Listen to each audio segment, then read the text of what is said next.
Good morning dear students. ज्ञान सागर पाठ 3 आदर्श वाचन। पाठ का नाम है बरसते जल के रूप अनेक। आकाश बादलों से ढका था, ठंडी ठंडी हवा चल रही थी। ऐसे सुहावने मौसम में राघव, परमीत, जफर और अमन मैदान में खेल रहे थे। अमन के दादाजी दूर से बच्चों को खेलते हुए देख रहे थे। वे बहुत प्रसन्न थे कि सभी बच्चे आपस में मिलजुल कर खेल रहे हैं। गेंद से खेलने का सिलसिला अभी शुरू ही हुआ था कि अचानक बिजली चमकने लगी। कुछ ही देर में बादल भी गरजने लगे। दादाजी ने हाथ हिलाते हुए बच्चों को अंदर आने का संकेत दिया, यानी कि इशारा किया कि घर के अंदर आ जाओ, अब बारिश तेज होने लगी है। अमन की नजर दादाजी पर पड़ी। उसने अपने साथियों को बताया, देखो दादाजी बुला रहे हैं। इतने में राघव के गाल पर कुछ टप से गिरा। अरे यह गोली सा क्या है? बारिश शुरू हो गई थी। दादाजी जोर से बोले, बच्चों चलो, ओले पड़ रहे हैं। अमन, राघव, परमीत और जफर सिर पर हाथ रखे अमन के घर की ओर दौड़ पड़े।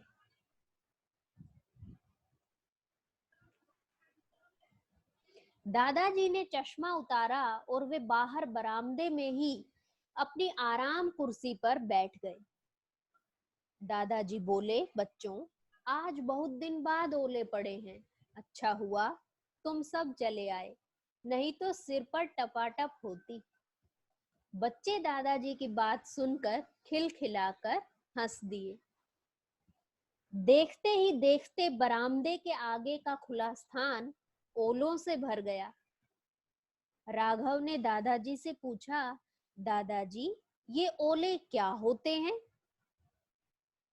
दादाजी मुस्कुराए और बोले, बच्चों वायुमंडल में विद्यमान जल की बूंदें झटके से उछलकर ऊपर चली जाती हैं। ऊपर की हवा बहुत ठंडी होती है। ये बूंदें वहीं जमकर ओले का रूप धारण कर लेती हैं। इसी प्रकार हवा के झोंके इन्हें और ऊपर उछाल देते हैं। इन ओलों के ऊपर बर्फ की और परतें जम जाती हैं। कुछ भारी होने पर ये ओले नीचे की ओर गिरने लगते हैं। विद्यमान शब्द का यहाँ अर्थ देखेंगे, उपस्थित। वाह दादाजी, मुझे तो यह मालूम ही नहीं था। सभी बच्चे बहुत खुश हुए। दादाजी ने बच्चों से पूछा, क्या तुमने पाला पड़ता देखा है? पाला? सभी बच्चे एक साथ बोले। दादाजी ने कहा, सर्दियों में तुमने देखा होगा कि खेतों में सुबह सुबह बर्फ की एक चादर सी दिखाई देती है, यही पाला है। जब ठंड अधिक पड़ने लगती है तब हवा में मौजूद भाप जम जाती है और बर्फ की चादर के रूप में दिखाई पड़ती है। वाह दादाजी, यह भी जल का ही एक रूप है। दादाजी ने समझाया कि जल जीवन तो है ही, इसके रूप भी अनेक हैं। इतने में अमन दादाजी के लिए चाय ले आया और दोस्तों के लिए गर्मा गर्म पकोड़े। चित्र हम देख रहे हैं कि अमन, राघव, परमीत और जफर कितने खुश हैं। दादाजी आराम कुर्सी पर बैठे हुए हैं। बाहर बारिश की बूंदें, ओले गिर रहे हैं। मेज पर चाय, पकोड़े और ऐनक दिख रही है। सब कितने खुश हैं। वजह क्या है कि वर्षा आने पर सब जो निकट हैं एक दूसरे के, वो महसूस कर रहे हैं कि किसी तरह का कोई वियोग या विरह, अलगाव नहीं है। सब परस्पर बैठकर बातचीत कर रहे हैं। आपने एक भाव महसूस भी किया होगा कि जब बारिश आती है और जो भी आपके संबंधी हैं, मित्र हैं, अगर वो आपके पास हो तो वो वर्षा आपके मन को भाती है, अच्छी लगती है।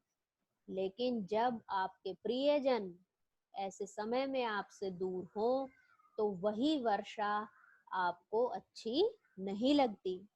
तो यहाँ पर जब सब दोस्त मिलकर बैठे हैं और दादाजी उनसे बातें कर रहे हैं, सब अपने विचार एक दूसरे के साथ बांट रहे हैं, तो सब बहुत खुश दिखाई दे रहे हैं। चारों बच्चे बहुत खुश थे क्योंकि दादाजी के पास उनके बहुत से सवालों के जवाब थे। परमीत ने कहा, दादाजी, पहाड़ों पर जो बर्फ गिरती है उसके बारे में भी कुछ बताइए। दादाजी यह सुनकर मुस्कुराए। दादाजी ने कहा, परमीत, पहाड़ ऊंचाई पर होते हैं न, सो वहां ठंड भी अधिक पड़ती है। शीत ऋतु में यानी कि सर्दियों में और अधिक ठंड के कारण वहां के वायुमंडल में भाप बर्फ के रूप में बदल जाती है। यही बर्फ जब पहाड़ों पर बरसती है तो इसे हिमपात कहते हैं।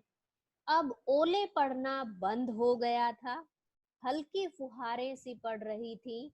बच्चे ऐसे सुहावने मौसम में मजे से पकोड़े खा रहे थे और बूंदों की ताल के संग उनका मन मयूर नाच रहा था। मन मयूर नाचने का यहाँ अर्थ है कि सब बहुत खुश थे। जब वर्षा ऋतु आने पर या ये आभास होता है कि वर्षा आएगी तो मोर नृत्य करने लगते हैं।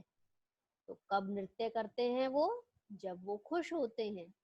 तो उन्हीं की भावनाओं से जुड़ा यहाँ पर ये मुहावरा प्रचलित है कि जब हम खुश होते हैं तो हमारा मन मयूर नाच उठता है। लेखक श्री शिव शंकर जी का ये पाठ मुझे तो बड़ा रोचक लगा और साथ ही जल के अलग अलग रूप भी हम इस पाठ में देख पाए। आप इस पाठ का आदर्श वाचन इस वीडियो के माध्यम से ले पा रहे हैं। अब मैं आशा करती हूँ कि आप भी अपनी ई पुस्तक के माध्यम से इस पाठ को पढ़कर देखेंगे और जल के अलग अलग रूपों से जुड़ी जो हमने जानकारी प्राप्त की उसे आप प्रयोगात्मक ढंग से परखेंगे। आप भी पानी को गर्म कीजिए, उसके ऊपर एक प्लेट रख दीजिए। थोड़े समय बाद आप देखेंगे कि जो पानी की बूंदें हैं वो प्लेट के साथ आपको सटी हुई नजर आएंगी और धीरे धीरे करके जो पानी का सतर है, लेवल है, वो कम होता चला जाएगा। क्यों? क्योंकि पानी भाप बनकर उड़ने लगेगा। आप भी सुबह सुबह उठकर देख सकते हैं किस तरह से हरे हरे पत्तों पर कुछ आपको पानी की बूंदें नजर आती हैं। तो अलग अलग तरह से आप भी जल का जो ये प्रयोग है ये करके देख सकते हैं। साथ ही इस पाठ में ये भी बताया है आपको कि जल का हमारे जीवन में कितना महत्व है। तो हमें जल संरक्षण को भी ध्यान में रखते हुए जल संरक्षण की प्रक्रिया को अपनाना चाहिए। धन्यवाद।